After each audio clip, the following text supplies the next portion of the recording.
হিন্দু ধর্মে মাঘ মাসের অমাবস্যা তিথিটি মৌনী অমাবস্যা নামে পরিচিত, যা আধ্যাত্মিক সাধনার জন্য অত্যন্ত গুরুত্বপূর্ণ।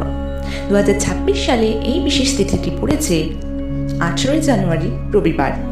শাস্ত্রীয় গণনা অনুযায়ী 18 জানুয়ারি দিবাগত রাত 12:03 অমাবস্যা শুরু হয়ে 19 জানুয়ারি রাত 1:21 পর্যন্ত স্থায়ী হবে।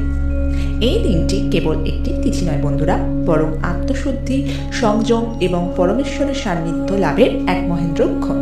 আলোচনার শুরুতেই আমরা জেনে নেব কেন পালন করা হয় এই মৌন ব্রত। মৌনী অমাবস্যার প্রধান বৈশিষ্ট্য হল মৌন বা বাক সংযম। পৌরাণিক বিশ্বাস অনুযায়ী এই দিনে মৌন থেকে সাধনা করলে অন্তরাত্মা শুদ্ধ হয়। বিনা প্রয়োজনে কথা না বলে ধ্যান ও প্রার্থনার মাধ্যমে নিজের ভেতরে ধৈর্য ও মানসিক শক্তি বৃদ্ধি পায় কথিত আছে। যারা এই দিনে মৌনব্রত পালন করে দান, ধ্যান ও সেবা করে, তাদের জীবনে সুখ, শান্তি এবং মানসিক ভারসাম্য সুপ্রতিষ্ঠিত হয়।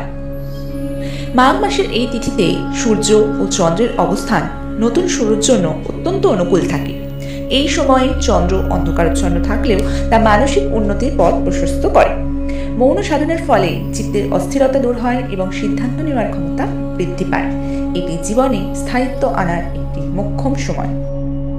মৌনী অমাবস্যার ব্রতকারীরা সূর্যোদয় থেকে সূর্যাস্ত পর্যন্ত মৌন থাকেন। এই সময় ঈশ্বর চিন্তা, ধর্মীয় গ্রন্থ পাঠ এবং জপ করা অত্যন্ত ফলদায়ক।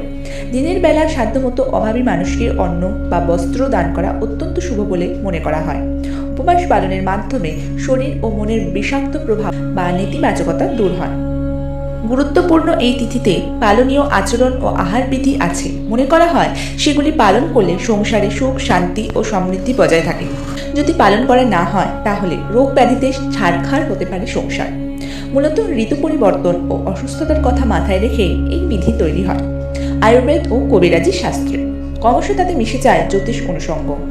মৌনী অমাবস্যায় আমিষ আহার এড়িয়ে চলুন। অমাবস্যার ব্রত পালন না করলেও চেষ্টা করুন নিরামিষ সাত্ত্বিক আহার গ্রহণ করতে। দূরে থাকুন যে কোনো নেশাদ্রব্য থেকেও। এই তিথিতে অনেকেই পঞ্চরবি শস্য বর্জন করেন।